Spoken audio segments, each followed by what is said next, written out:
Hello friends, स्वागत है आप सभी का एक बार फिर आपके YouTube channel miss details classes में। तो जैसा कि आप सभी को पता है कि मैं शैक्षिक तकनीकी और कंप्यूटर्स एनिमेशन के नोट्स को आप लोगों के साथ शेयर कर रही हूँ। इसके और भी वीडियोज ऑलरेडी मैं अपलोड कर चुकी हूँ। तो आज भी हम इसी के एक और इम्पॉर्टेंट क्वेश्चन को देखेंगे।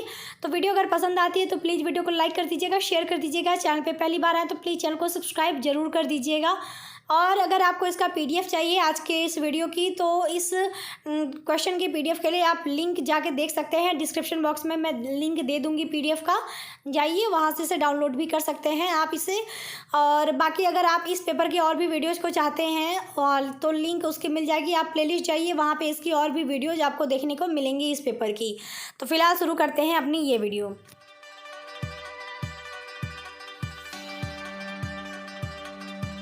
सबसे पहले हम अपने प्रश्न की बात कर लेते हैं। तो प्रश्न हमारा है, शिक्षण के स्तर से आप क्या समझते हैं? शिक्षण के विभिन्न स्तरों की व्याख्या कीजिए। इस क्वेश्चन को देखिए, इस तरह भी पूछ सकता है कि शिक्षण के स्मृति स्तर, बोध स्तर तथा चिंतन स्तर की व्याख्या कीजिए। या फिर कह सकता है स्मृति स्तर, बोध स्तर और चिंतन स्तर के शिक्षण के बारे में विस्तार पूर्वक बताइए। तो ये लॉन्ग के क्वेश्चन मैं आप लोगों को कराती हूँ। तो आप अगर शॉर्ट्स में यानी शॉर्ट आंसर टाइप क्वेश्चन भी अगर आपसे पूछता है, तो किसी एक स्तर के बारे में पूछता है, तो आप इजीली कर लेंगे। तो काफ़ी जो है अच्छी वीडियो है। तो हम चलिए शुरू करते हैं इसके उत्तर से। तो सबसे पहले आप हेडिंग डालेंगे शिक्षण के स्तर, यानी पहले आप बताओगे ना कि शिक्षण के स्तर क्या होते हैं।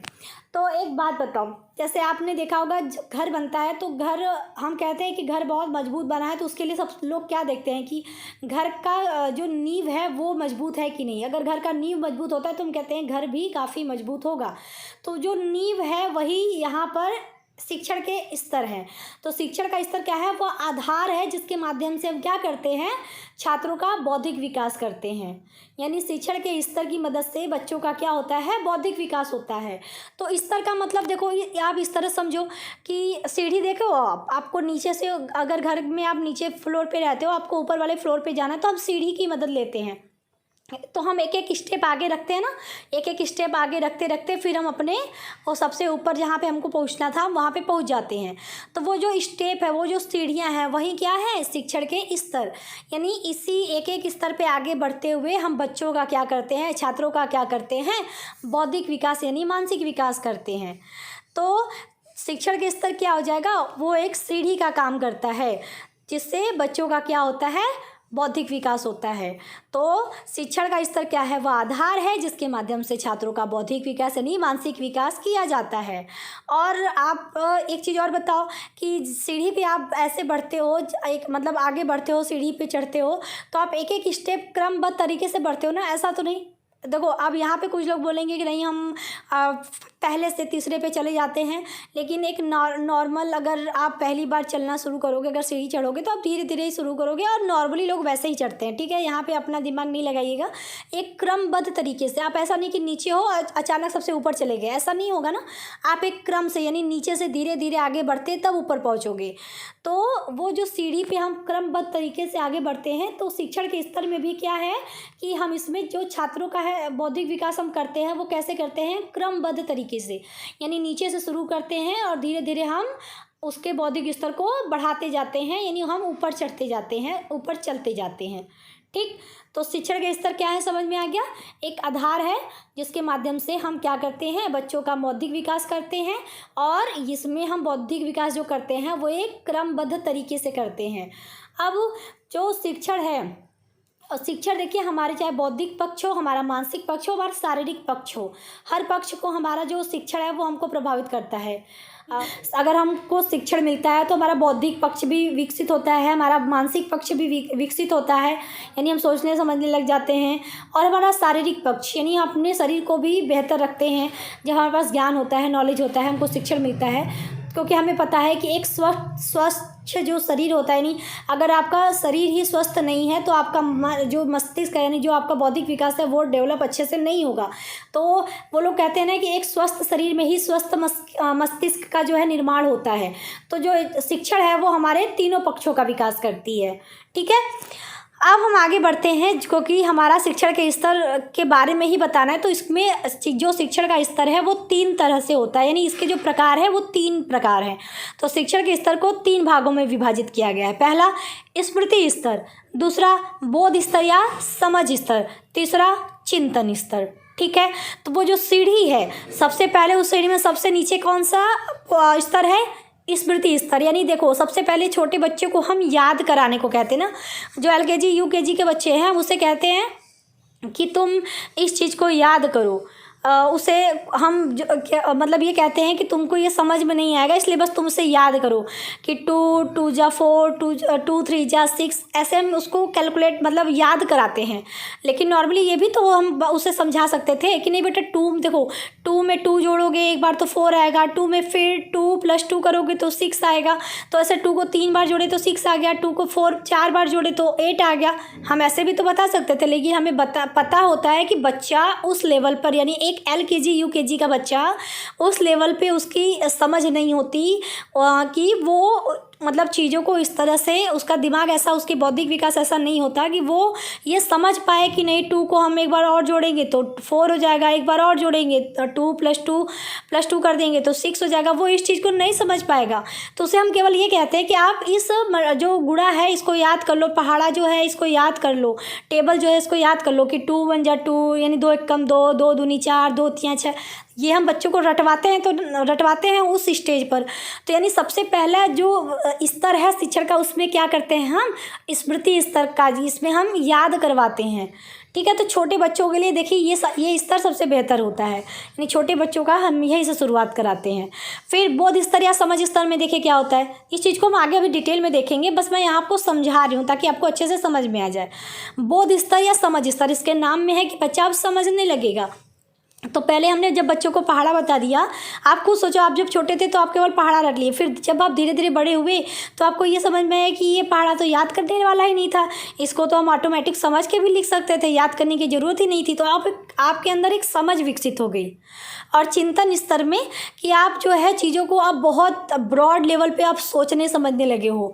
तो चिंतन स्तर पे आप ये भी कह सकते हो कि जैसे आपको कोई अब क्वेश्चन दे दिया गया, अब वहाँ पे आपको जो है खुद से दिमाग लगा के आप उस क्वेश्चन को सॉल्व कर दे रहे हो, किस तरह से कर रहे हो, चाहे वो मैथ का, फिजिक्स का या किसी भी तरह की प्रॉब्लम हो, अब आप उसको सोच समझ के आराम से चिंतन मनन करके अब उस चीज़ को सॉल्व कर ले रहे हो।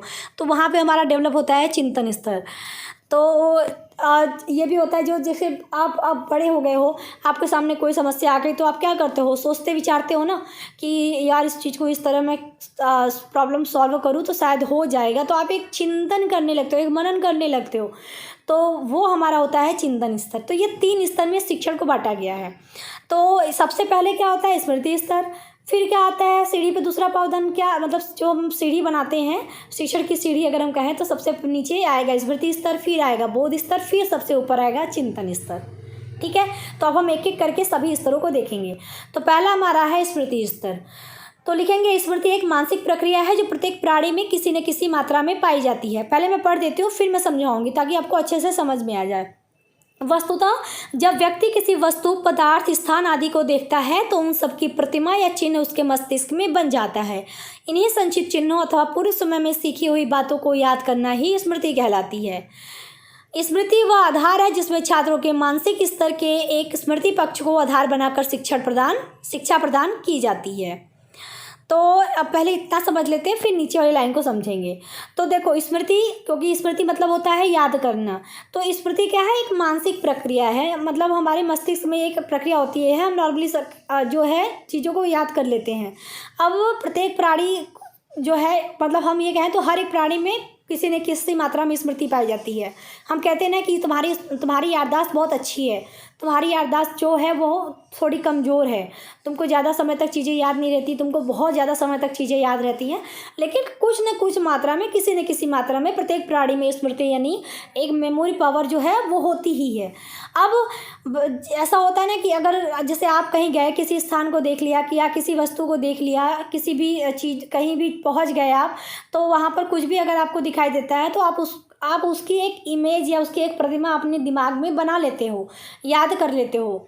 अरे यार मैं वहाँ गया था तो वहाँ पर ना इस चीज़ की मूर्ति इस तरह की थी, या फिर इस लोकेशन पे यार कितना अच्छा लोकेशन था। तो एक हमारे माइंड में ना एक चलता रहता है, इमेज चलता रहता है। हम उस चीज़ को देख नहीं रहे हैं लेकिन हमारे माइंड में एक इमेज बन गई है उस चीज़ की। एक प्रतिमा बन गई, एक चिन्ह बन गई है। और ये जो हैं यही जो सारी चिन्हें हैं या जो प्रतिमाएं हमारे दिमाग में बन रही हैं, हम इसे कहते हैं कि हमारी हमको याद है चीज़ें, तो वो उसी को हम कहते हैं स्मृति यानी याद। और या फिर पहले हमसे कोई हमारा दोस्त कहा था या हमारे पेरेंट्स जो बचपन में सिखाते हैं कि बेटा चोरी नहीं करनी चाहिए, झूठ नहीं बोलना चाहिए, तो वो पहले सिखाई हुई बातें भी हमारे दिमाग में याद हैं। तो याद जो है ये जो इसी को हम कहते हैं स्मृति, जो हमारे माइंड में बन चुकी है, चाहे वो कोई बात हो, चाहे वो कोई स्मृति चिन्ह हो, कोई भी प्रतिमा हो, कुछ भी हो, जो हमारे मस्तिष्क में स्टोर हो चुकी हैं, उसी को हम कहते हैं स्मृति। अब स्मृति स्तर, अब क्या है कि स्मृति स्तर वह आधार है जिनमें छात्रों के मानसिक स्तर के एक स्मृति पक्ष को आधार बनाकर शिक्षा प्रदान की जाती है। यानी हमारे मस्तिष्क में एक जो याद है, जो एक मेमोरी है, जो एक स्मृति है, हम उसी स्मृति पक्ष को आधार बनाकर इसमें शिक्षा देते हैं। यानी स्मृति को आधार बनाकर शिक्षा देना, वो होता है हमारा स्मृति स्तर का जो शिक्षण है वो। अब इस शिक्षण के स्तर की, यह शिक्षण के स्तर की प्रथम अवस्था है, आगे लिखेंगे इसी में। स्मृति स्तर विचारहीन प्रक्रिया है, इसमें तथ्यों तथा सूचनाओं को याद करना मुख्य लक्ष्य होता है। इसके अंतर्गत बालक किसी चीज़ को समझने हेतु उसको एक चित्र या चिन्ह के रूप में अपने मस्तिष्क में धारण कर लेते हैं। यानी अगर हम स्मृति की बात करें, जो छोटे बच्चे, जैसे मैंने कहा, अगर आपको कोई चीज़ याद की जाती है, आपको पेरेंट्स की कोई बात जो आपने बचपन में उन्होंने बताई, आपको समझाई, आपको याद है, तो क्या उसमें कोई विचार करने वाली बात थी? नहीं ना। मतलब आपको वो याद है, तो याद करना कोई विचार करने वाली प्रक्रिया नहीं होती है ना। यानी हम उसको विचार नहीं करते हैं उस चीज़ पे। तो याद, अगर हम किसी चीज़ को देख के याद कर लिए, कहीं पर गए, हमको वो लोकेशन याद है, हमारे माइंड में वो लोकेशन याद है, तो हम कहेंगे क्या उसको हम विचार कर रहे हैं। तो स्मृति यानी जो याद स्तर है, जो स्मृति स्तर है, वो कैसी प्रक्रिया होती है? विचारहीन प्रक्रिया होती है। अभी आप बैठे हो, आपको कोई घड़ी दिख गई या फिर कोई सामान दिख गया, बाद में अगर आप किसी दूसरी जगह पे गए तो आपको एक याद रह जाता है, यार हम यहाँ पे बैठे थे तो हमको इसी तरह की एक मूर्ति दिखी थी। तो आपको वो चीज़ें याद है, तो उसमें कोई विचार करने वाली प्रक्रिया नहीं है। तो इसीलिए हम कहते हैं कि स्मृति स्तर जो है वो विचारहीन प्रक्रिया, मतलब इसमें कोई विचार करने वाला काम नहीं होता, बस चीज़ें याद हो जाती हैं। इसमें क्या है कि अगर हम किसी सूचना को या तथ्य को जो है याद कर लेते हैं, मतलब याद करना ही मेन मकसद है, मुख्य लक्ष्य होता है, उसको सोचने विचारने की ज़रूरत नहीं है। इसमें जैसे आप कहीं पर गए, कोई बालक किसी चीज़ को देख लिया या समझ लिया, या फिर जैसे हम कहीं पर जाते हैं या फिर कोई वस्तु देखते हैं, या फिर चलो कोई टेलीविज़न या मूवी देख लिया, कुछ भी देख लिया, तो वो सारी चीज़ें हमको चिन्ह या एक चित्र के रूप में हमारे मस्तिष्क में जो है सेव हो जाती हैं। तो वही होता है स्मृति। यानी स्मृति स्तर में क्या होता है, चीज़ें हमारे माइंड में सेव हो जाती हैं। चलो आगे बढ़ते हैं। तो यहाँ पर देखिए उदाहरण है, उदाहरण के माध्यम से समझाने की कोशिश की गई है कि जब बच्चों को कोई कहानी सुनाई जाती है तो वे बिना देखे उस कहानी के पात्रों की आकृति अपने मस्तिष्क में धारण कर लेते हैं। इसे ही समानता शिक्षण का स्मृति स्तर कहा जाता है। यानी देखो, जब बच्चों को आप कोई कहानी सुनाते हो, जैसे हम लोगों को बचपन में हमारी दादी नानी कहानियाँ सुनाती थी, तो उस टाइम क्या होता था कि हम उस चीज़ को देख तो नहीं रहे ना, मतलब वो जो कहानी हमें सुना रही हैं हम उस चीज़ को देख नहीं रहे हैं, लेकिन हमारे मस्तिष्क में जो भी कहानी वो बताते हैं या सुनाती हैं, तो वो उसकी एक चित्र जो है हमारे, उसकी एक आकृति हमारे मस्तिष्क में बैठ जाती है, सेव हो जाती है। तो उससे ही हम क्या कहते हैं, शिक्षण का स्मृति स्तर। यानी हम उस चीज़ जो हमको चीज़ें सुनाई गई या कहानी बताई गई, वो हमारे माइंड में सेव हो गई, उसका एक उसमें जो भी किरदार थे, जो भी पात्र थे, उसकी एक आकृति हमारे मस्तिष्क में बैठ गई। तो ये एक उदाहरण है, ठीक है। अब स्मृति स्तर के शिक्षण का एक निश्चित क्रम होता है। इसमें शिक्षक का स्थान मुख्य होता है तथा विद्यार्थियों का द्वितीय, अर्थात इसमें शिक्षण जो है शिक्षक प्रधान होता है। यानी अगर हम बात करें अब स्मृति स्तर के शिक्षण की, क्योंकि देखिए अभी हम केवल स्मृति स्तर की बात करते हैं, स्मृति की बात कर रहे थे, अब स्मृति स्तर के शिक्षण की बात करें तो जो शिक्षण होता है स्मृति स्तर का शिक्षण, एक निश्चित क्रम, मतलब इसका एक निश्चित क्रम होता है। लेकिन इसमें एक सबसे बड़ी बात ये होती है कि इस तरह के शिक्षण में शिक्षक जो है वो सर्वोपरि होता है, मतलब बच्चों का स्थान द्वितीय होता है, यानी शिक्षक का स्थान जो है सर्वोच्च होता है। जैसे छोटे बच्चों को क्लास में हम जाते हैं, शिक्षण हो, जैसे आप ही मानो कि आप एक छोटे बच्चों की क्लास में गए, आप वहाँ पे बच्चों को ये बोल दिया कि चलो ये टेबल याद करके आना है, तो बच्चे उस चीज़ को, टेबल को याद करते हैं। क्लास में आप कहते हो कि चलो इस टेबल को याद करो, 2 का पहाड़ा याद करो, 3 का पहाड़ा याद करो, तो बच्चे उस चीज़ को याद करते हैं।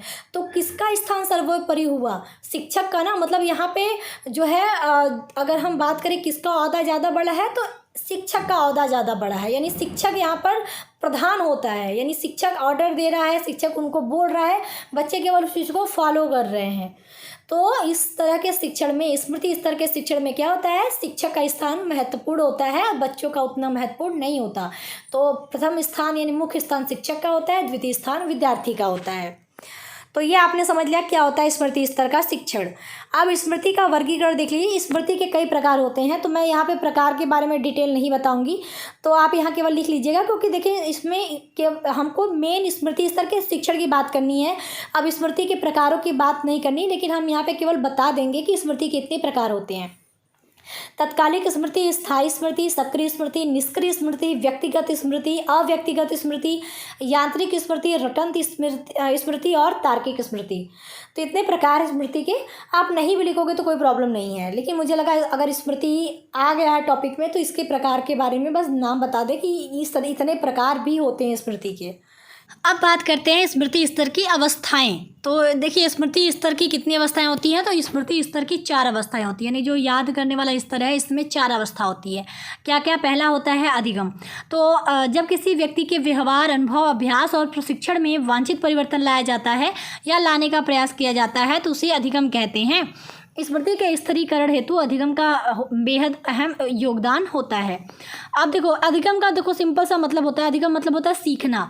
और जब किसी व्यक्ति के व्यवहार में जो है परिवर्तन लाए, अनुभव में परिवर्तन लाया जाए, अभ्यास और प्रशिक्षण में अगर हम वांछित परिवर्तन लाएं या लाने का प्रयास करें तो हम उसे क्या कहते हैं? अधिगम। यानी जब बच्चा कुछ सीखता है, चाहे वो किसी भी क्षेत्र में सीखे, अपने व्यवहार में कुछ चीज़ें जो है नई नई चीज़ें सीखने की कोशिश कर रहा है, या अनुभव अगर उसका है तो उसमें भी वो हमेशा नई नई चीज़ें जो है अनुभव कर रहा है, तो कुछ न कुछ परिवर्तन आ रहा है या जो है उसको लाने का, उस अनुभव को लाने का प्रयास किया जा रहा है या उस परिवर्तन को लाने का प्रयास किया जाता है, तो उसे हम कहते हैं अधिगम। तो सिंपली होता है अधिगम का मतलब सीखना। अब स्मृति जो होती है, जो याद होती है, वो हमारे माइंड में बनी रहे यानी रुकी रहे, उसके लिए अधिगम का बेहद अहम योगदान होता है। यानी हम किसी चीज़ को सीख कर याद करते हैं। आप ये सोचो कि अगर आप कोई काम खुद से करते हो, ठीक है, करते हो ना खुद से, जैसे अगर आपको कह दिया जाए कि कोई आपको बस बता दे कोई भी कि इस काम को इस तरह आप कर लो, आपको आ जाएगा। लेकिन अगर आप उस काम को खुद करके सीखते हो तो आप उस चीज़ को बहुत अच्छे से याद कर पाते हो, होता है ना। तो अधिगम, जैसे एग्जांपल के तौर पे कि अब हम ये कह दें कि एक आर्टिस्ट की बात कर लो, तो एक आर्टिस्ट जो है बस आपको बोल दे कि अरे कलर का क्या है, कलर आप ऐसे ऐसे मिक्स करो और आपका नया नया कलर बन के तैयार हो जाएगा।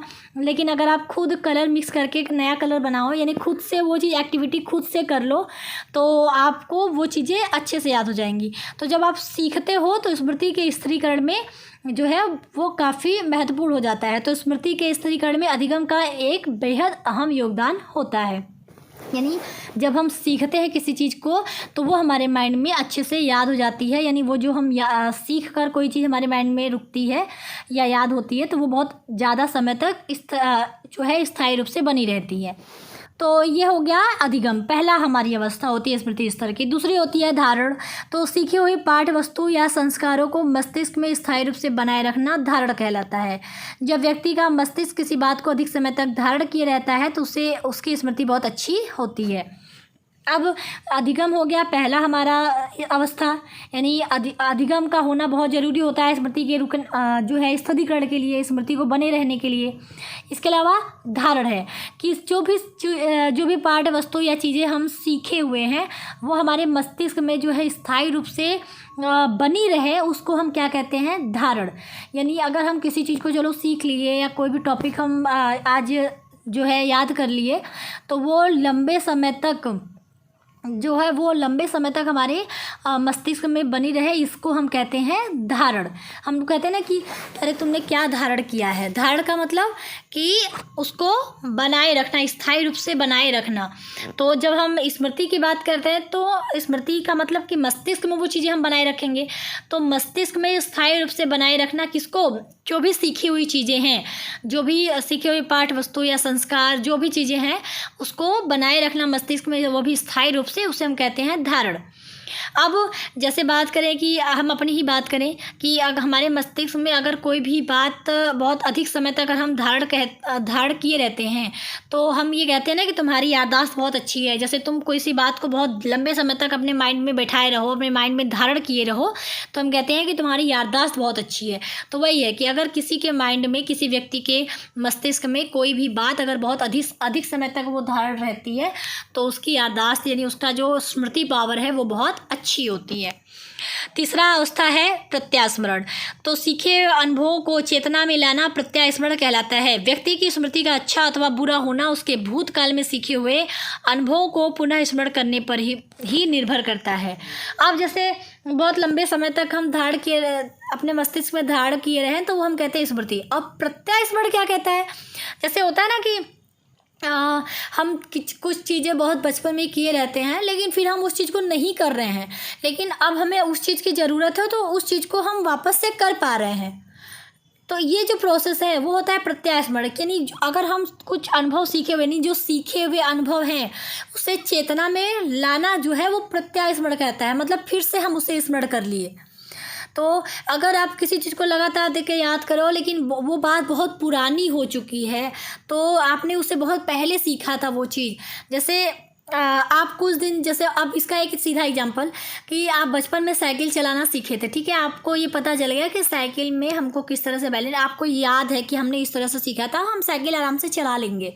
और फिर उसके बाद आप काफ़ी लंबे समय तक कुछ साइकिल नहीं चला रहे हो, लेकिन फिर आपसे कोई कहता है कि चलो यार आज चलते हैं, साइकिलिंग करते हैं, बाइसाइकिल यूज करते हैं, साइकिल चलाते हैं। तो आपको याद आ जाता है कि अरे हमको साइकिल चलाना तो आता है, हमने पहले सीखा है साइकिल चलाना। ऐसा थोड़े कि अब हम बड़े हो गए, अब हम साइकिल नहीं चला रहे तो हम चला नहीं पाएंगे, हम बेशक चला पाएंगे। तो यही चीज़ है कि जो सीखे गए अनुभव हो उसको वापस चेतना में लाना ही क्या होता है, प्रत्यास्मरण।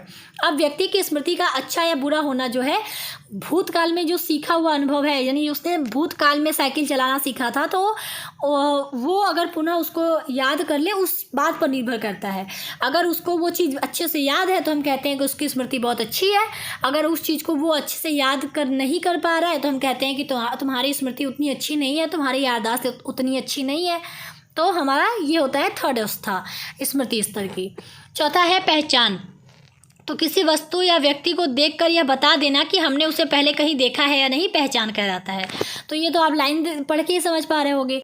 तो जैसे अगर आप आज ना, आप सब लोग भाई अब इस लेवल पे आ गए हो तो आपको बहुत छोटे छोटे टाइम में आपके जो दोस्त सर्कल रहा होगा, फ्रेंड सर्कल नहीं छोड़ दो, क्लास में जो बच्चे हैं, अब जैसे आप 1 2 3 4 में पढ़ रहे थे उस टाइम क्लास में तो बहुत सारे बच्चे हैं लेकिन सबसे दोस्ती नहीं हो पाती। बहुत लोगों के स्कूल बदल जाते हैं तो वो भी छूट जाते हैं, बहुत लोगों के जो है मतलब गार्जियन उन्हें कहीं और शिफ्ट कर देते तो फिर ऐसे ही छूट जाते हैं धीरे धीरे।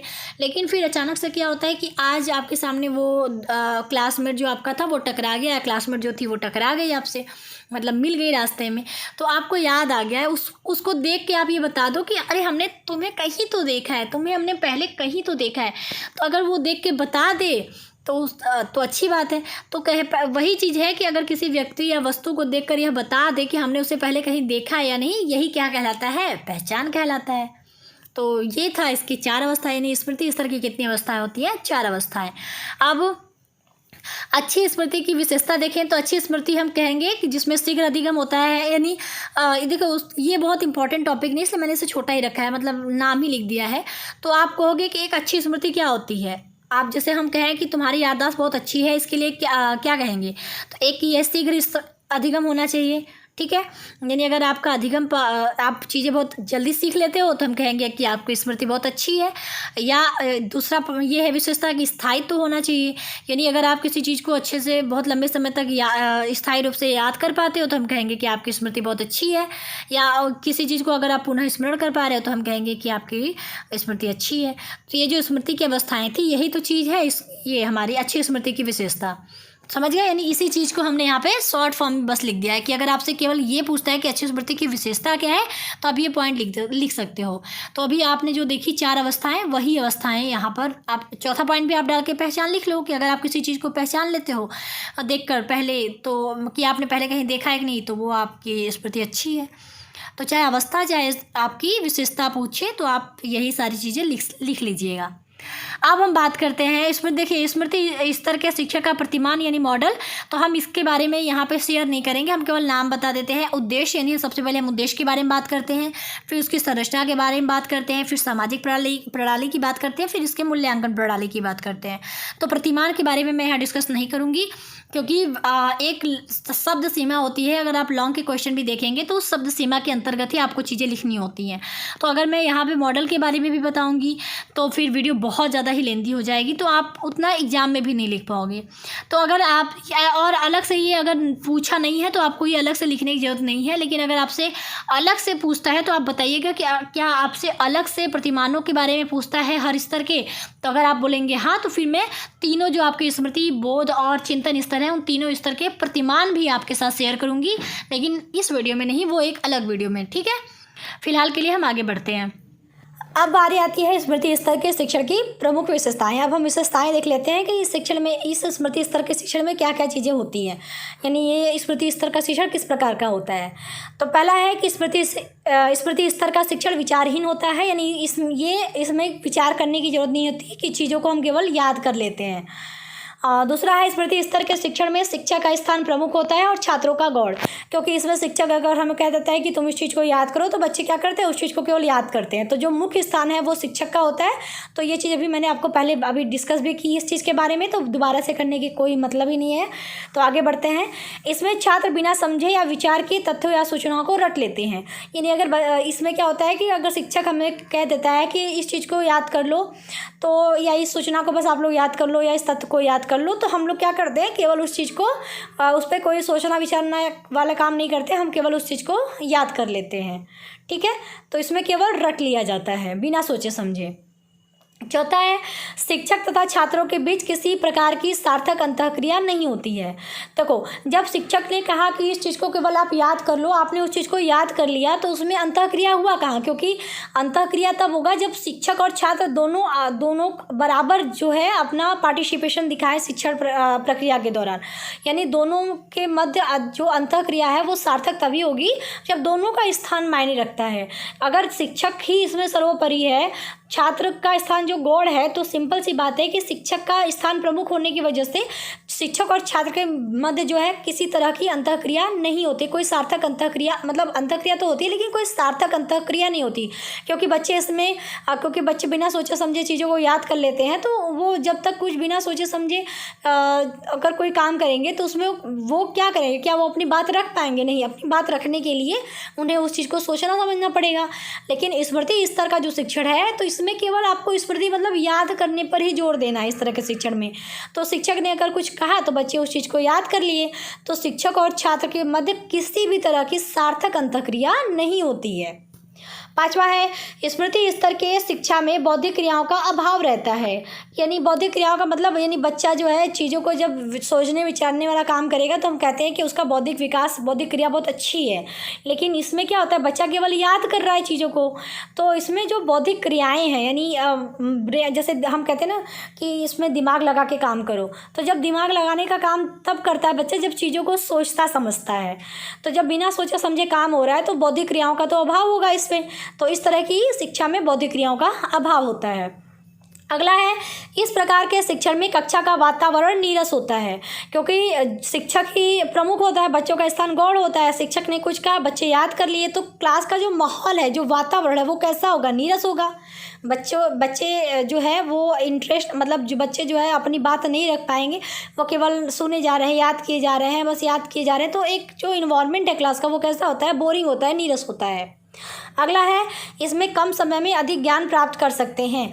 जब आप चीज़ों को रटते हो, यानी बस केवल याद करते हो, तो आप खुद सोचो कि जब आप केवल चीज़ों को याद कर रहे हो, मतलब बस पढ़े जा रहे हो, रट रहे हो, तो आप ज़्यादा से ज़्यादा यानी कम समय में अधिक ज्ञान प्राप्त कर सकते हो, क्योंकि आपका टाइम कहीं और नहीं जा रहा है। आप उस चीज़ को समझने की कोशिश नहीं कर रहे, बस याद किए जा रहे हो, तो आप कम टाइम में उसको जो है ज़्यादा ज्ञान प्राप्त कर सकते हो इस तरह के शिक्षण में। यानी आपने देखा मतलब ऐसा भी होता है ना कि क्लास में अगर 2 बच्चे हैं, तो एक का ना मेमोरी पावर जो है बहुत अच्छा होता है, वो चीज़ों को बहुत जल्दी याद कर लेता है, और एक बच्चा उसी चीज़ को 1 घंटे का टाइम दोनों को दिया गया, तो वो जो दूसरा बच्चा है ना, वो जल्दी याद नहीं कर पाता, वो पढ़े जा रहा है लेकिन उससे याद नहीं हो पा रहा। लेकिन एक ऐसा बच्चा है जिसकी मेमोरी पावर बहुत अच्छी है, तो वो पढ़े जा रहा है और उसको सारी चीज़ें याद हो जा रही हैं।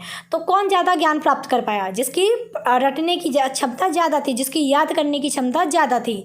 तो वही है कि इसमें क्या होता है कि कम समय में अधिक ज्ञान प्राप्त कर सकते हैं। 8वां है, इस प्रकार के शिक्षण में व्याख्यान, प्रदर्शन व पुस्तक पाठन विधियों का प्रयोग किया जाता है। यानी अगर शिक्षक को बात करें, तो शिक्षक इस तरह के शिक्षण में किस विधि का प्रयोग ज़्यादा करता है? व्याख्यान विधि का, प्रदर्शन विधि का, पुस्तक पाठन विधि का। यानी बच्चों को बस केवल बताया जा रहा है, व्याख्या कर दे रहा है, बच्चे उस चीज़ को याद किए जा रहे हैं। तो स्मृति स्तर के शिक्षण में मोस्टली यही विधियों जो है, ये जो विधियाँ हैं, इन्हीं का प्रयोग होता है। 9वां है, स्मृति स्तर के शिक्षण में कार्य करने या सोचने की स्वतंत्रता नहीं होती, छात्र केवल शिक्षक के निर्देशों का पालन करते हैं।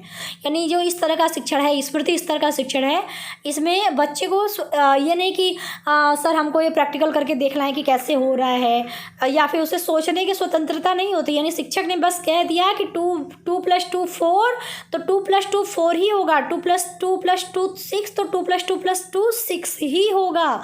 बच्चा कैसे होगा, क्यों होगा, सर करके देखें क्या, किस तरह से होगा, ये बच्चे को स्वतंत्रता नहीं होती है। अगर शिक्षक ने कोई निर्देश दे दिया, बच्चे बस उस चीज़ को फॉलो कर लेते हैं। ठीक है, मैं यहाँ पे एग्जांपल दे रही हूँ कि इसमें बस शिक्षक ने कहा किसी चीज़ को याद करने को या कार्य करने को, बच्चे बस उस चीज़ को फॉलो कर लिए। बच्चे खुद से उसे सोचे समझे या विचारे नहीं, या खुद से करके नहीं देखे, बस शिक्षक ने कहा और उस चीज़ को वो याद कर लिए। तो ये था आपका स्मृति शिक्षण। तो स्मृति शिक्षण, आपका स्मृति स्तर का शिक्षण यहाँ पे समाप्त हो जाता है। फिर बारी आती है बोध स्तर या समझ स्तर की। तो बोध का मतलब होता है समझना, इन समझ तो आप समझ ही पा रहे होगे क्या है। तो इसमें लिखेंगे बोध स्तर का शिक्षण के स्तर का मध्य स्तर है। इसमें उन छात्रों को सम्मिलित किया जाता है जिनकी बुद्धि विकासशील होती है। बोध स्तर के शिक्षण के लिए आवश्यक है कि शिक्षण पहले स्मृति स्तर पर हो चुका हो। बोध स्तर का शिक्षण करते समय शिक्षक तथा विद्यार्थी दोनों ही पाठ के विकास में सक्रिय रूप से भाग लेते हैं। तो पहले इतना समझ लें, फिर आगे बढ़ें। तो देखो, बोध स्तर यानी बच्चों में एक समझ विकसित होना, यानी अब बच्चा उस चीज़ों के बारे में पूछेगा, यानी क्वेश्चन करेगा। अब बच्चे यहाँ पे देखिए महत्वपूर्ण हो जाते हैं। अभी तक क्या था, शिक्षक ने कुछ कहा, बच्चे उस चीज़ को फॉलो कर पा रहे थे। तो ये मोस्टली ना जो छोटे स्तर की पढ़ाई होती है उसमें, जैसे LKG UKG मैंने कहा, तो उस लेवल पे हम कहें तो बच्चा जो है स्मृति स्तर पे ही रहता है। या फिर और बचपन में जैसे हम जो छोटे होते हैं तो स्मृति स्तर पे मम्मी ने कह दिया ये बॉल है तो बॉल है, पापा ने कह दिया कि ये बलून है तो ये बलून है। तो मैं एग्जाम्पल बता रही हूँ।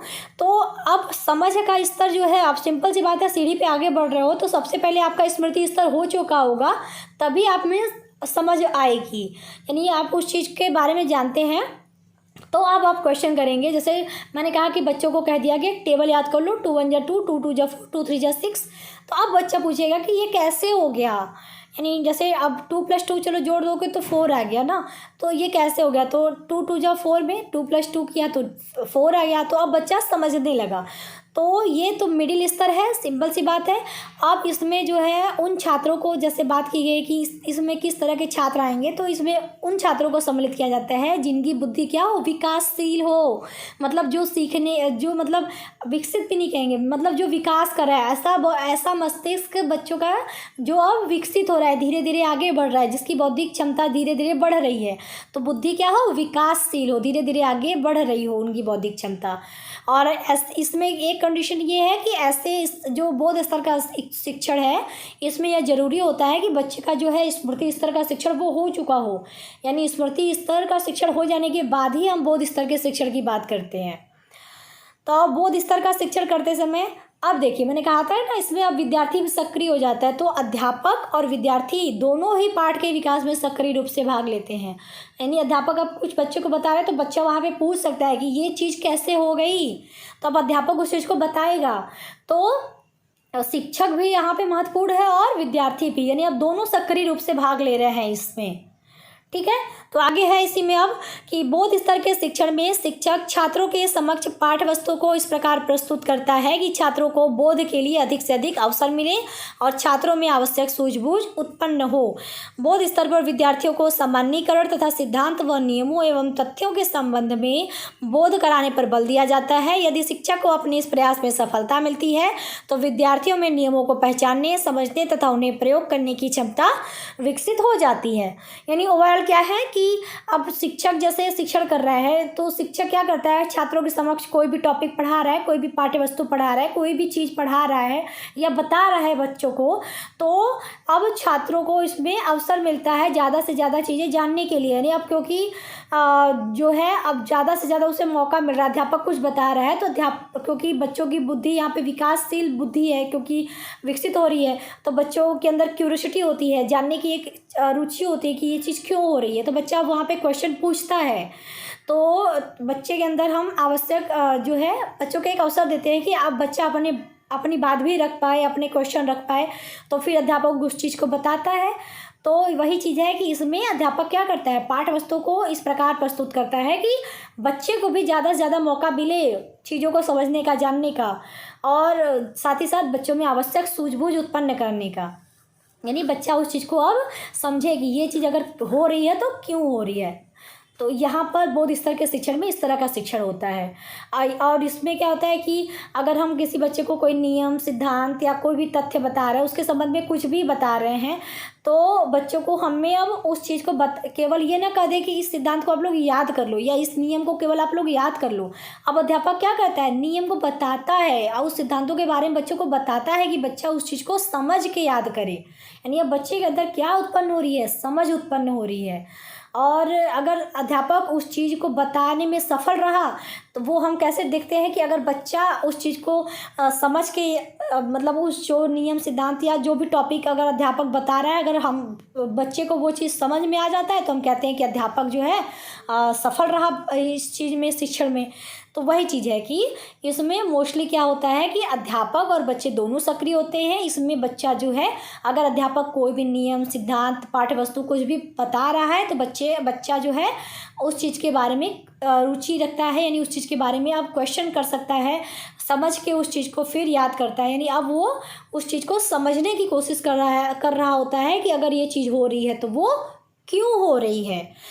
इसमें एक चीज़ और है कि इसमें शिक्षक शिक्षण के दौरान प्रस्तुतिकरण पर अधिक बल देता है। यानी अगर बच्चा शिक्षक पढ़ा रहा है तो वो प्रस्तुतिकरण पर, यानी अब चीज़ों को अच्छे से प्रस्तुत कर पाए उस चीज़ पर ज़्यादा ध्यान देता है, केवल व्याख्या पे नहीं। अब वो प्रस्तुतिकरण पे ध्यान देता है कि अगर वो किसी टॉपिक को पढ़ा रहा है और समझा रहा है तो उसको इतने अच्छे से एक्सप्लेन कर पाए, प्रस्तुत कर पाए बच्चों को कि वो बच्चों को अच्छे से समझ आ जाए। तो प्रस्तुतिकरण पर वो अधिक बल देता है इस शिक्षण के दौरान। कौन? शिक्षक। अब बोध स्तर के शिक्षण की प्रमुख विशेषताएं देख लेते हैं।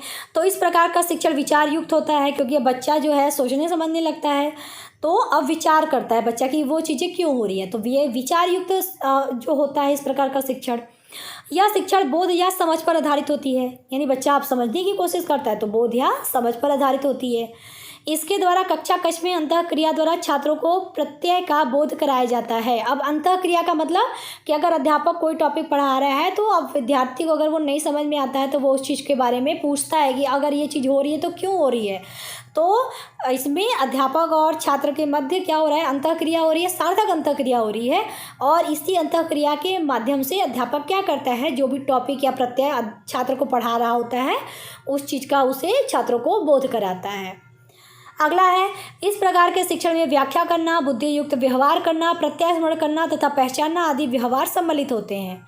क्योंकि ये देखिए अब इसमें सब चीज़ें आ जाती हैं कि मतलब अगर अध्यापक बच्चों को सिखा रहा है, समझा रहा है कोई टॉपिक, तो उस चीज़ के बारे में व्याख्या भी करता है, कुछ व्यवहार भी, बुद्धियुक्त व्यवहार भी करके बच्चों को समझाता है।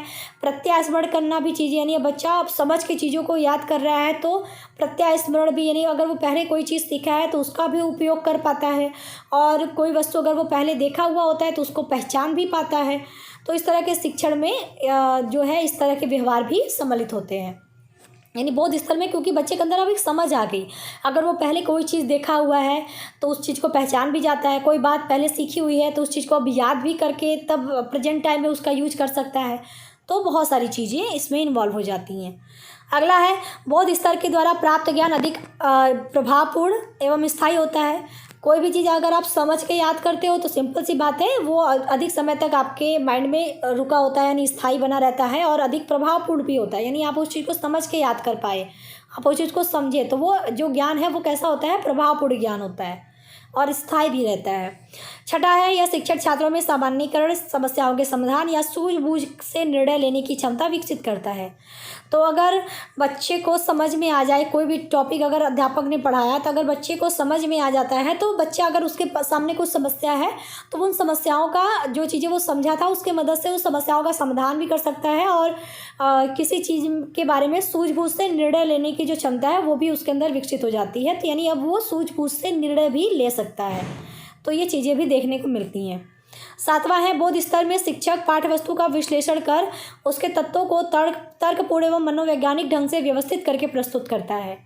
देखो अब इसमें क्या है कि शिक्षक को ये पता चल जाता है, यानी अब शिक्षक केवल ये नहीं कहते कि आप लोग याद कर लो। अब शिक्षक का उद्देश्य होता है कि बच्चों को अच्छे से समझा पाए, क्योंकि बच्चों के समझ स्तर, ये यहाँ पर बोध स्तर की बात हो रही है, यानी बच्चों को अब समझाना है। तो वो चाहेगा ना कि वो जो भी टॉपिक या जो भी चीज़ें वो पढ़ा रहा है उसको बहुत तर्कपूर्ण तरीके से व्यवस्थित करके बच्चों के सामने रखे, ताकि बच्चे को अच्छे से वो समझ में आ जाए। क्योंकि अब शिक्षक का उद्देश्य है कि जो भी वो पढ़ाए वो बच्चों को बहुत अच्छे से समझ में आनी चाहिए। अगर बच्चा क्रॉस क्वेश्चन भी करता है तो उस क्वेश्चन का भी वो सॉल्यूशन दे पाए। तो जो भी पाठ वस्तु है वो उसका विश्लेषण बहुत अच्छे तरीके से करता है कि यहाँ से क्या क्वेश्चन बन सकते हैं, कहाँ पे किस चीज़ को बहुत अच्छे से समझाना है। फिर उस सारी तत्वों को तर्कपूर्ण और मनोवैज्ञानिक ढंग से क्या करता है, व्यवस्थित करता है, और फिर बच्चों के समक्ष उस चीज़ को प्रस्तुत करता है। इसमें छात्र पुस्तकालय, प्रयोगशाला, पर्यटन व इंटरनेट तथा अन्य स्रोतों द्वारा आंकड़े एकत्रित करता है, अतः वह अधिक सक्रिय रहता है। अब इसमें क्या है कि जो छात्र है वो, क्योंकि अब समझ स्तर है, यानी वो चीज़ों को समझने लगता है, तो वो क्या करता है, वो पुस्तकालय हो, प्रयोगशाला हो, पर्यटन हो, इंटरनेट हो, या फिर कोई भी स्रोत जहाँ से वो ज्ञान जुटा सकता है वहाँ से आंकड़े एकत्रित करता है। और ओवरऑल कहें तो वो ज्ञान को अब, क्योंकि अब समझ पाता है चीज़ों को, तो वो कहीं से भी अगर ज्ञान मिलता है तो वो वहाँ से उन चीज़ों को कलेक्ट करता है, एकत्रित करता है। और ओवरऑल इसमें जो विद्यार्थी है वो हम कहें तो बहुत अधिक, मतलब इसमें जो छात्र है वो अधिक सक्रिय रहता है, क्योंकि अब बच्चा चीज़ों को समझने लगता है। अब बोध स्तर के शिक्षक के प्रतिमान में भी वही चीज़ होगी। पहले उद्देश्य की बात करेंगे, फिर क्या होता है, इसकी संरचना किस तरह की है, सामाजिक प्रणाली किस तरह की है, मूल्यांकन प्रणाली, तो इसके लिए अलग से वीडियो आएगी अगर आप कहेंगे तो। बाकी यहाँ पे केवल आप इतना लिख दीजिए, चल जाएगा। अब बारी आती है चिंतन स्तर की। तो अब बात करते हैं चिंतन स्तर की। तो इसमें लिखेंगे, यह शिक्षण के स्तर का आखिरी हिस्सा है। इसमें मुख्यतः उन छात्रों को सम्मिलित किया जाता है जिनका स्मृति स्तर और बौद्धिक स्तर दोनों का विकास हो चुका हो। चिंतन स्तर का शिक्षण छात्रों को चिंतन करने में उनकी सहायता करता है। यह स्तर छात्रों को वह क्षमता प्रदान करता है जिससे छात्र प्रकरण के नकारात्मक एवं सकारात्मक दोनों पहलुओं को समझकर निर्णय ले सकें। यानी अब ये स्तर ऐसा है, क्योंकि लास्ट स्तर है, और इस स्तर में कहें तो हम उन छात्रों को सम्मिलित करते हैं। यानी अगर बच्चे का स्मृति स्तर का शिक्षण हो चुका है, बोध स्तर का शिक्षण हो चुका है, तब वो जो है चिंतन स्तर के शिक्षण में आता है। तो इसमें वही छात्र सम्मिलित होते हैं जिनका कि स्मृति और बौद्धिक स्तर का शिक्षण हो चुका होता है, यानी दोनों स्तर का विकास हो चुका हो। और इसमें क्या होता है कि छात्रों को चिंतन करने में उनकी सहायता की जाती है। अब चिंतन का मतलब कि अगर किस बच्चे को कोई भी चीज़ बता दी गई तो बच्चा उसी बारे में चिंतन करता है। अब वो उस चीज़ के बारे में, उस टॉपिक के बारे में वो नकारात्मक पहलू भी देखता है और सकारात्मक। अगर आपसे ये कोई भी टॉपिक पढ़ा दिया गया तो अब उस टॉपिक को, जैसे हम कहते हैं ना कि जैसे अब कोई भी है कि अगर आपको कोई योजना, जैसे हम इसी की बात कर रहे हैं, तो हमारे पास एक कोठारी योजना आई, तो हम पहले कहेंगे ना कि कोठारी जो आयोग की जो संतुतियाँ आई थी या जो किस सिफारिशें या सुझाव आए थे, तो हमने उस चीज़ के बारे में जान लिया, हमारे अंदर समझ भी आ गई, ठीक है। लेकिन अब हम क्या करते हैं, चिंतन स्तर में बच्चा ये समझ पाता है कि उसमें क्या कमियां थी, उसमें क्या सकारात्मक पहलू था, क्या नकारात्मक पहलू था, यानी हर एक पहलुओं को वो समझने लगता है और समझकर फिर डिसीजन लेता है कि वो कितना, जैसे हमने कहा कोठारी आयोग, तो वो आयोग कितना सफल रहा। ये हम उसके दोनों सकारात्मक और नकारात्मक पहलुओं पर बच्चा क्या करता है, जब चिंतन स्तर में आता है तो वो चिंतन करता है, चिंतन करके वो हर एक चीज़ों को देखता है, फिर एक डिसीजन, एक निर्णय लेता है। तो इसमें यही होता है, किसी भी टॉपिक के बारे में बच्चा क्या करता है, नकारात्मक पहलू भी देखता है, सकारात्मक पहलू भी देखता है, फिर उसके बाद उन दोनों पहलुओं को वो समझकर फिर एक डिसीजन पे आता है कि वो क्या सोचता है उस चीज़ के बारे में या उस टॉपिक के बारे में, ठीक है। तो ये था आपका चिंतन स्तर। चलिए आगे बढ़ते हैं। तो आप लिखेंगे चिंतन स्तर पर शिक्षण समस्या केंद्रित होता है। इस स्तर में बच्चों में आलोचनात्मक एवं मौलिक चिंतन उत्पन्न होता है। पहले मैं इसको पढ़ लेती हूँ, फिर आगे बताऊंगी। अर्थात इस स्तर में बच्चे परंपरागत ढंग से न सोचकर कल्पनात्मक एवं सृजनात्मक चिंतन का सहारा लेते हुए विविध परिस्थितियों का सम्यक अन्वेषण करने एवं उनके विद्यमान समस्याओं का हल प्राप्त करने के प्रति अग्रसर होते हैं। अब यहाँ पे मैं पहले जो है एक छोटा एग्जाम्पल रखती हूँ। आपने साइंटिस्ट को देखा है, जो साइंटिस्ट होते हैं उनके सामने बहुत सारी समस्याएं होती हैं, तो वो क्या करते हैं, क्या वो जो पहले से हम लोगों को बताई जा चुकी है कि नहीं, किसी चीज़ को एक सीक्वेंस में फॉलो करो तो भी हमें रिजल्ट मिलेगा। वैज्ञानिक ऐसा नहीं करते, वो हमेशा नई नई चीज़ें सोचते हैं, नए तरीके से चिंतन करने की कोशिश करते हैं, कल्पना करते हैं कि हम इस काम को इस तरह से करें तो हमारा काम सफल हो जाए शायद। तो एक कल्पनात्मक रूप से वो चिंतन करते हुए आगे बढ़ते हैं और जो भी उनकी समस्या है उस समस्या का समाधान या फिर हल प्राप्त करने की कोशिश करते हैं। तो ये ऐसा करते हैं ना साइंटिस्ट लोग। तो वही चीज़ है कि जो इस स्तर में क्या होता है कि बच्चे जो है एक जो परंपरागत ढंग बताया गया है सोचने समझने का या फिर चीज़ें किसी भी प्रॉब्लम को सॉल्व करने का, हम उस ढंग से बच्चा क्या करता है, इसमें नहीं सोचता है। बच्चा अब चीज़ों को चिंतन मनन करता है, उसके बारे में कल्पना करके आगे, मतलब कल्पनात्मक चिंतन करता है, सृजनात्मक चिंतन का सहारा लेता है। मतलब चीज़ें जो भी उसके सामने समस्याएँ हैं उन समस्याओं के बारे में वो गहन चिंतन मनन करता है कि हम क्या ऐसा करें कि हमारी समस्या जो है सॉल्व हो जाए, हमारा क्वेश्चन जो है वो हल हो जाए। तो उसमें उसके सामने बहुत सारी जो भी चीज़ें आती हैं, जो भी प्रॉब्लम आते हैं, उन प्रॉब्लम को वो देखता है कि क्या करने पर हमें अपनी समस्या का हल प्राप्त होगा, तो उसके लिए वो चिंतन मनन करता है। तो इस स्तर में यही है कि ये जो शिक्षा का स्तर है ये मोस्टली किस पे बेस्ड है, समस्या पर बेस्ड है कि बच्चे के सामने एक समस्या आ गई, उस समस्या के अनुरूप बच्चा जो है चिंतन मनन करता है, फिर उस समस्या का समाधान निकालने की कोशिश करता है। तो इसमें यही है। तो इसमें बच्चा जो है मौलिक चिंतन, आलोचनात्मक चिंतन करता है, यानी ओवरऑल चिंतन मनन करता है। एक जो पहले से चीज़ें बताई गई, एक ढंग बताया गया है किसी प्रॉब्लम को सॉल्व करने का, ऐसा नहीं कि केवल उसी ढर्रे पे आगे बढ़ रहा है।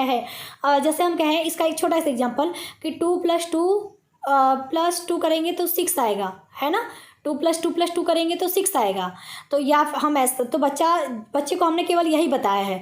बाद में बच्चा एक लेवल पे ऐसा आया, चिंतन मनन करने लगा, वो कहा कि 2+2+2 करने पे 6 क्यों, हम ऐसे क्यों करें, हम केवल 2 × 3 कर दे तभी हमारा 6 आ जाएगा। तो एक चिंतन मनन वो करके अब उसी रिजल्ट को देखिए वो अलग तरीके से भी प्राप्त कर लिया। तो वही है कि बच्चा इसमें जो भी उसके सामने समस्याएं हैं उसके बारे में वो चिंतन मनन का सहारा लेता है और विभिन्न प्रकार की जो भी उसके सामने परिस्थितियां हैं वो उनके बारे में अन्वेषण करता है कि इसमें हम क्या ऐसा करें कि हमारा प्रॉब्लम सॉल्व हो जाए, और उसमें जो भी समस्याएं आती हैं उसके समक्ष उन समस्याओं का फिर वो हल प्राप्त करने के लिए कोशिश करता है, आगे बढ़ता है। अतः स्पष्ट है कि चिंतन स्तर के शिक्षण में रटने या समझने तक ही सीमित नहीं रहा जाता, अब तो इस बात की चेष्टा की जाती है कि जिज्ञासा, रुचि, अनुसंधान, धैर्य आदि का भी विकास हो, ताकि किसी समस्या को वैधानिक दृष्टि से समझा जा सके और तर्कपूर्ण ढंग से सुलझाया जा सके। वही चीज़ कि इसमें केवल ऐसा नहीं कि बच्चे को केवल रटा दिया गया या फिर केवल समझा दिया गया तो बच्चा केवल वहीं तक सीमित रहे। अब यहाँ बच्चा अपना भी एक जो है दिमाग लगाता है, चिंतन मनन करता है, उसकी अपनी भी चेष्टा होती है, उसमें वो उसको इन्वॉल्व करता है, उसकी एक सोच होती है, उसको भी वो इन्वॉल्व करता है कि जो भी उसके सामने परिस्थिति है, जो भी सिचुएशन है, जो भी समस्या है, उसका वो समाधान कर पाए। अब उसमें बच्चा अपनी जिज्ञासा, अपनी रुचि, अपना जो भी अपना धैर्य है, उन सभी का विकास करता है और उसके अनुरूप ही आगे बढ़ता है। यानी ओवरऑल वो चिंतन मनन करता है चीज़ों के बारे में, अब खुद के अनुरूप सोचने की कोशिश करता है। उस चीज़ का अगर कोई समस्या है तो उसके लिए वो खुद अनुसंधान करता है कि हम शायद ये अनुसंधान करें तो हमारी समस्या सॉल्व हो जाए। तो इसमें यही है कि बच्चा जो है खुद से चिंतन मनन करता है और समस्या को तर्कपूर्ण तरीके से सुलझाने की कोशिश करता है। अब इसमें भी है शिक्षण का प्रतिमान में, चिंतन स्तर के शिक्षण के प्रतिमान में उद्देश्य, संरचना, सामाजिक प्रणाली और मूल्यांकन प्रणाली, तो इसको छोड़ देते हैं, आगे बढ़ते हैं। तो चिंतन स्तर के शिक्षण की प्रमुख विशेषताएं देख लेते हैं। तो चिंतन स्तर का शिक्षण सर्वोच्च स्तर का होता है और पूर्णतः विचारपूर्ण है। यानी अब ये सबसे ऊंचा स्तर है और ये भी बिल्कुल विचारपूर्ण है, क्योंकि अब बच्चा खुद से चीज़ों को सोचने समझने लगता है, समस्याओं को सॉल्व करने की कोशिश करता है। दूसरा है, इस स्तर पर शिक्षण समस्या केंद्रित होता है। अभी मैंने बताया कि बच्चों के समक्ष कोई समस्या रख दी जाती है और समस्या के अनुरूप बच्चा जो है सोचता समझता है, चिंतन मनन करता है और उसे सॉल्व करने की कोशिश करता है। तो यानी अध्यापक ने क्या किया, समस्या बच्चों के समक्ष एक समस्या रख दिया, बोला इसको सॉल्व करो, तो फिर बच्चा अपने अनुरूप उस चीज़ को समझने की कोशिश करेगा, चिंतन मनन करेगा कि क्या ऐसा करें कि ये समस्या सॉल्व हो जाए। तो इसमें इस तरह की शिक्षण होती है। तीसरा है, यह स्तर छात्रों की चिंतन शक्ति का विकास कर उनमें सृजनात्मकता के तत्वों का विकास करती है। यानी इसमें ओवरऑल छात्रों की जो चिंतन शक्ति है उसका विकास किया जाता है। यानी बच्चा जो है खुद से सोचे समझे, इस चीज़ को विकसित करने की कोशिश की जाती है इसके अंतर्गत, इस स्तर के शिक्षण के अंतर्गत। और ये कोशिश की जाती है कि उसमें जो सृजनात्मकता है उस तत्वों का विकास हो पाए। यानी अब बच्चा चीज़ों को सोचे समझे फिर उसके अनुरूप कार्य करे। चौथा है, चिंतन स्तर का शिक्षण छात्रों में समस्या समाधान की प्रवृत्ति का विकास करता है, जिससे वह भविष्य में आने वाली समस्याओं का समाधान निकालने हेतु तैयार हो सके। यानी बच्चे से होता है ना कि बच्चे को, जैसे हम विद्यालय की बात करें चिंतन स्तर के शिक्षण के अंतर्गत, कि छोटा सा एक दे दिया जाता है कि आपको एक छोटा छोटा प्रोजेक्ट दिया जाता है कि बच्चों आप लोगों को जो है ये प्रोजेक्ट दिया गया है कि जाइए आप लोग बाहर और लोगों को स्वच्छ भारत अभियान के लिए जागरूक करिए। तो बच्चा जो है उसमें क्या क्या समस्या आएंगी, उसको किस तरह से आप सॉल्व करेंगे, इस चीज़ के बारे में आप लोगों तक बात पहुँचाइए। तो बच्चा पहले खुद सोचेगा समझेगा कि हम ऐसा क्या करें कि हम वाकई में लोगों को जागरूक कर पाएँ। तो एक समस्या बच्चों के समक्ष रख दी जाती है और बच्चा जो है उसको अपने अनुरूप जो है उन समस्याओं के समाधान के लिए कार्य करता है कि क्या ऐसा करें कि हमारी समस्या सॉल्व हो जाए। तो इसमें एक चीज़ ये है कि जब छात्रों के समक्ष इस तरह का शिक्षण किया जाता है तो इससे बच्चा जो है अपने भविष्य में अगर उसके सामने कोई समस्या आती है तो उसके लिए भी उन समस्याओं के समाधान निकालने हेतु वो तैयार हो जाता है। यानी तैयार हो पाए इसके लिए भी कोशिश पहले से इस शिक्षण स्तर के दौरान की जाती है।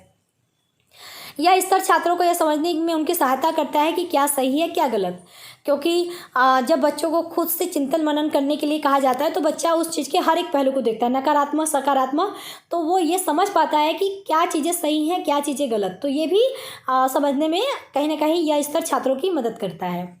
छठा है, इस स्तर पर छात्रों में जिज्ञासा, रुचि, अन्वेषण विकसित होता है, जिसके द्वारा वे समस्याओं का वैज्ञानिक समाधान ढूंढ पाने में सफल होते हैं। यानी ये जो इस स्तर पर जो शिक्षा होता है इसकी मदद से छात्रों में एक जिज्ञासा आती है, क्योंकि वो खुद चिंतन मनन करते हैं तो एक अंदर से उनके अंदर जिज्ञासा आती है कि क्या ऐसा करें कि हमारी प्रॉब्लम जो है सॉल्व हो जाए। एक रुचि विकसित होती है, एक अन्वेषण यानी एक खोज विकसित होता है उनके अंदर कि शायद हम इस समस्या को इस तरीके से सॉल्व करें तो हमारी समस्या सॉल्व हो जाएगी। और इन सब के प्रयोग मदद से वो समस्याओं का एक वैज्ञानिक समाधान ढूंढ पाते हैं, ढूंढ पाने में सफल होते हैं। 7वां है, इस स्तर के शिक्षक को पाठ्यक्रम, पाठ्यवस्तु तथा पाठ्य वस्तुओं तक ही सीमित नहीं रखा जाता है, बल्कि पाठ्य सहगामी क्रियाओं को भी महत्व दिया जाता है। वही चीज़ कि अगर कोई भी पाठ्यक्रम या कोई भी पाठ्य वस्तु बच्चों को पढ़ाई जाती है, शिक्षण किया जाता है बच्चों को, यानी बच्चों को कोई टॉपिक पढ़ाया जाता है, तो उससे रिगार्डिंग मतलब उससे को रिलेट करते हुए हम पाठ्य सहगामी क्रियाएँ भी जो है करते हैं। पाठ्य सहगामी क्रिया में जैसे हमने निबंध कोई टॉपिक हमने पढ़ा है, उससे रिलेटेड हमने एक निबंध प्रतियोगिता करा दिया, एक वाद विवाद प्रतियोगिता करा दिया, डिबेट जो होता है। तो जब हम पाठ्य सहगामी क्रियाओं को साथ में इन्वॉल्व करते हैं तो वो हम कहते हैं कि बच्चों के जो चिंतन है उसको वो डेवलप करने का काम करता है। तो इस स्तर के जो शिक्षण होते हैं, इसमें केवल पाठ्य पुस्तकों तक हम सीमित नहीं रहते, हम पाठ्य सहगामी क्रियाओं को भी इन्वॉल्व करते हैं ताकि बच्चों का मानसिक स्तर, चिंतन स्तर बहुत अच्छा हो पाए।